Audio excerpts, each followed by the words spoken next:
Sinagot po ni Vice President Sara Duterte ang mga batikos laban sa kanyang madalas na pagbiyahe sa labas ng bansa.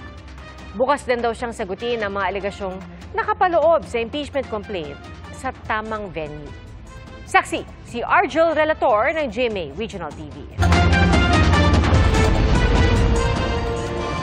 Lumahok si Vice President Sara Duterte sa Karayawan Festival 2025 Tribal Village Tour sa Magsaysay Park sa Davao City ngayong hapon. Dito sa panayam ng media, sinagot ng bise ang puna na madalas daw siyang nangingibang bansa. Sa totoo lang, hindi naman ako nag-travel dahil gusto ko mag-travel.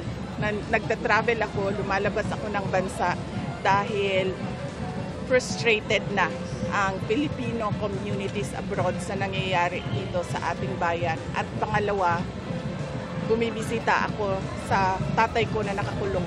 Inulit din ni Duterte, handa niyang sagutin sa tamang venue ang mga alegasyong nakapaloob sa impeachment complaint na idineklarang walang bisa ng Supreme Court. Noong umakyat sa Supreme Court, yung kaso, lahat ng hiningi ng Supreme Court ay ibinigay namin.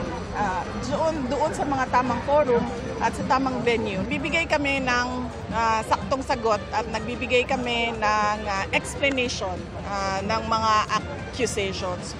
Pero hindi pwede na moro-moro na kung saan lang nagbibigay ng akusasyon at kung saan o kung kailan lang nila gusto mag-akusa ng tao. Tinanong din namin si VP Sara tungkol sa abogado ng kanyang ama sa International Criminal Court na si Nicholas Kaufman.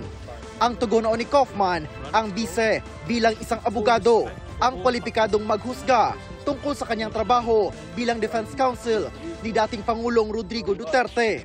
Sabi ni VP Sara, buo ang tiwala nila sa abogado. Of course, yes. Oo, kasi siya yung pinili ni dating Pangulong Rodrigo Duterte na lawyer. So we only follow kung ano yung choice ng client, no? Siya naman yung kliyente, sa kanila naman yung professional arrangements. So as long as nagsabi si dating Pangulong Rodrigo Duterte na yan ang aking mga abogado, susunod kami and mag-cooperate kami kung anong kailangan. Para sa GMA Integrated News, Argel Relator ng GMA Regional TV, ang inyong saksi. Mga kapuso, maging una sa saksi.